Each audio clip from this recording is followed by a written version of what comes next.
어제 오늘 국민의힘에서 나온 소식들을 종합해 보면요, 한동훈 대표가 화가 단단히 난 모양입니다.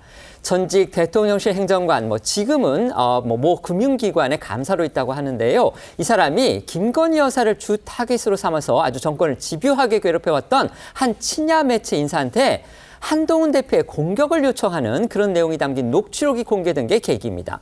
한 대표, 어제는 직접 글을 올려서 부끄럽고 한심하다 이렇게 일가를 했는데 오늘은 당 윤리위에 감찰까지 전격 지시했습니다. 네, 이 논란이 된 녹취록에는 현재 이 정부 투자금융기관 감사인 김대남 전 대통령실 행정관이 나옵니다. 이 김 전 행정관이요, 이 지난해 9월부터 올해 8월까지 친야 성향 유튜브 채널인 서울의 소리 이 관계자와 수차례 나눈 이 전화 통화 내용인데요. 이 두 사람은 같은 강원 지역 출신으로 알려졌습니다.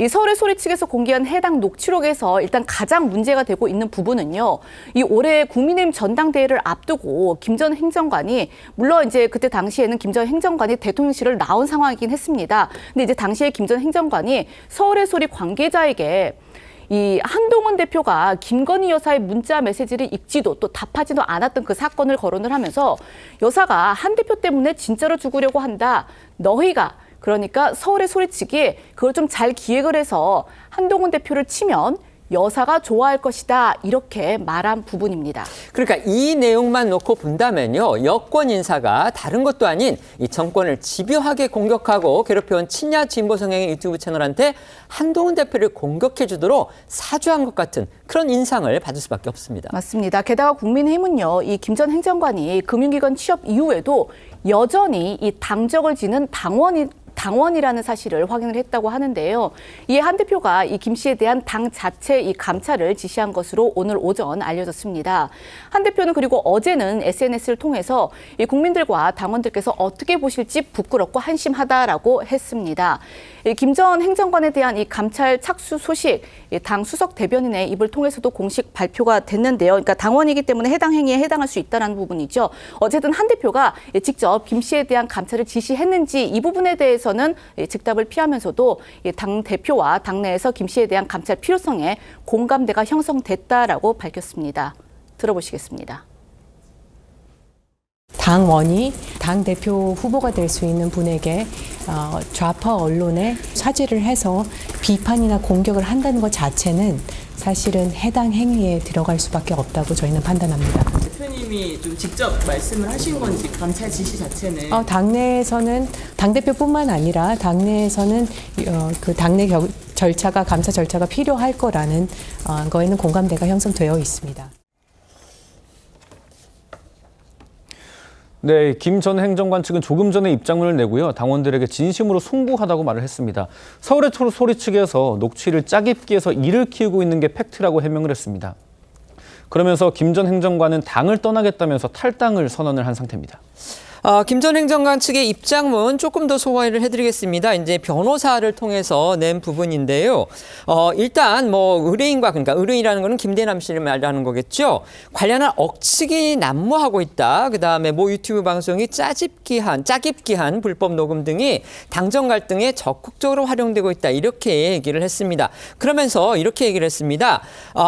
특정 정치인 또는 대통령실과는 무관하게 그 서울의 소리 측 기자하고 그다음에 모 유튜브 언론 측이 악말 편집을 목적으로 해서 친미를 가장한 악의적인 접근에서 이번 일이 시작된 것이다.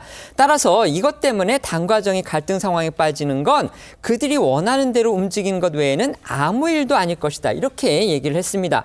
그러면서 이제 김건희 여사와의 관련 부분에 대해서 저희 기자도 잠깐 얘기를 말씀드렸지만요. 애초에 본인은, 그러니까 김대남 씨를 얘기하는 겁니다.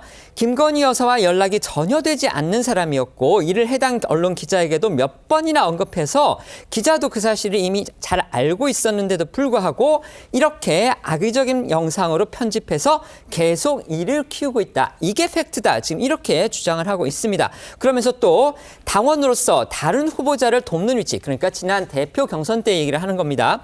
특정 당대표 후보자를 어떻게 사주를 받아서 타격을 줄 수 있는 위치에 있지도 않았다. 그다음에 후보자 또한 아무런 관련이 없다 이렇게 얘기를 했습니다. 특히 지금 이 부분이 눈길을 끄는데요. 이건 김대남 씨의 주장입니다. 또 서울 남부지방법원이 이 김대남 씨의 발언은 그러니까 이거는 김대남 씨가 김건희 여사와 관련해서 주장한 그 내용을 말하는 겁니다. 일종의 허황된 실언으로 이 사건 녹음 파일로는 김건희 여사가 당의 공천에 개입되었음이 증명되었다고 보기 어렵다라고 판결을 내렸다. 이렇게 지금 주장을 했습니다. 아마 시청자분들도 아실 겁니다. 김대남 씨가 그 서울대 소리측을 대상으로 해가지고 그 방송 금지 가처분 신청이라는 걸 냈습니다. 그런데 당시에 서울 남부지방법원이 이 사건에 대해서 판결을 내리면서 일부 인용을 했습니다. 그러니까 사생활과 관련된 부분은 내지 말고 공적인 부분, 어떤 정치적인 사안 그런 부분은 내도 된다. 이제 이렇게 얘기를 했는데 지금 김대남 씨는 그 당시에 남부지방법원이 그거에 대해서 판결을 내리면서 김건희 여사의 공천 개입은 증명되기 됐다고 보기 어렵다고 이렇게 판사가 판결을 내렸다. 지금 이렇게 주장을 했는데 이 부분은 저희가 조금 더 확인을 해보겠습니다. 어쨌든 간에 김대남 씨는 이런 법원의 판결도 있기 때문에 김 여사뿐만이 아니고 한동훈 대표 관련 발언 또한 어떤 것이 확실하게 증명됐다. 이렇게 보기는 어렵다.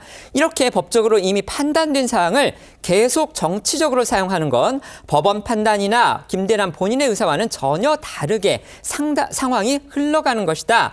그런 의도를 가지고 발언을 계속하는 사람들은 그 발언이 다른 쪽, 그러니까 결국 이제 야당이라든지 좌파를 말하는 거겠죠. 그쪽에서 원하는 것이라는 점, 그것에 휘둘릴 뿐이라는 거를 꼭 좀 알아줬으면 좋겠다. 지금 이렇게 주장을 했습니다. 이처럼 김 전 행정관이 해명을 했지만요. 정치적 후폭풍은 거셀 수밖에 없습니다.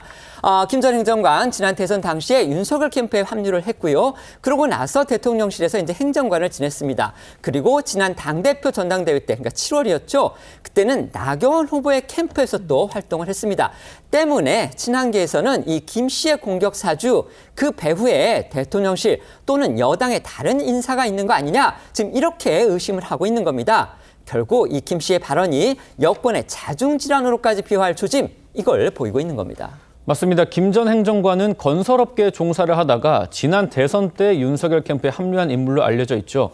당시 캠프 정무실장을 맡았던 신지호 전략기획부총장이 여당 인사의 소개를 받아서 캠프의 조직본부장이었던 강승규 전 대통령실 시민사회 수석에게 연결을 해줬다고 합니다. 이후에 윤석열 정부가 출범을 하면서 김 전 행정관은 강 전 수석 밑에서 일하면서 대통령실에 들어갔고요. 말씀하신 대로 지난 전당대회에선 나경원 후보 캠프에서도 활동을 했습니다.